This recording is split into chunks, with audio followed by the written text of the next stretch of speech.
Losing net neutrality is a loss for small businesses. Last month, during Small Business Week, entrepreneurs descended on senators' offices.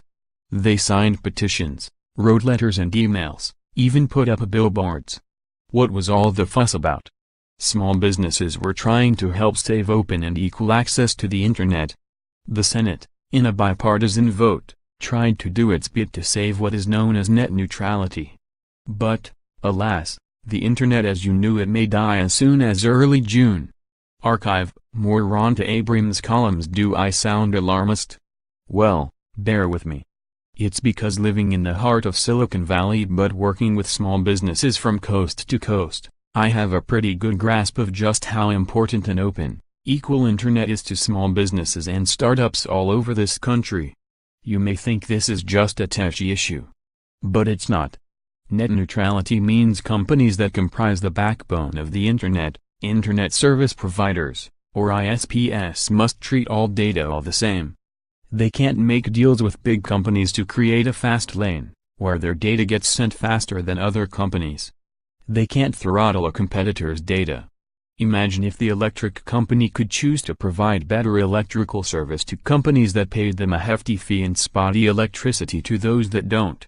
It would stifle competition from smaller companies and innovative entrepreneurs. That's what the repeal of net neutrality is going to allow. That's why about a quarter of small businesses say that net neutrality is very important to their business, and just about half say it is important, in a new survey conducted by the group Small Business Majority. Net neutrality is critical to America's small businesses, said John Meyer, CEO of Small Business Majority. Repealing net neutrality amounts to a tax on small businesses that they just can't afford, said Evan Greer of Fight for the Future, an open Internet advocacy group. It allows the largest, most powerful companies to squash their competition by cutting competitive deals with big ISPs, who will become the gatekeepers of the free market, picking and choosing which businesses succeed, and which ones fail. This doesn't just impact high-tech businesses. In 2018 every business needs to be online. Every small business owner should be up in arms.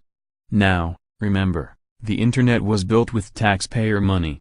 Without net neutrality, we will be handing over control to a handful of extremely large corporations, like AT&T, Comcast, Verizon, Charter, who have their own motivations to throttle competitors' applications and websites. And they have virtual monopolies or duopolies in much of America, resulting in Americans paying higher prices for slower Internet access than citizens of most other developed countries. The end of net neutrality will definitely affect not only how much you pay for Internet access, but whether you'll be able to sell your goods on the Internet, which programs you'll be able to have access to, and how much you'll pay to help you run your business. There is a glimmer of hope. Not on the federal level, but from the states.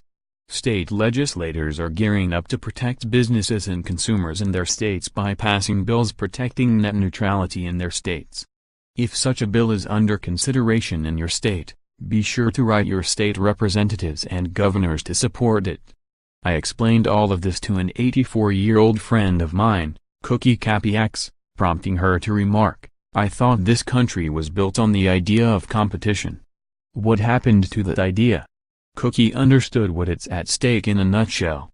If an 84-year-old non-techie can understand this, why can't Congress? Rhonda Abrams is the author of 6-Week Startup, just released in its 4th edition. Connect with her on Facebook and Twitter through the handle @RhondaAbrams. Register for her free business tips newsletter at planningshop.com. The views and opinions expressed in this column are the author's and do not necessarily reflect those of USA Today.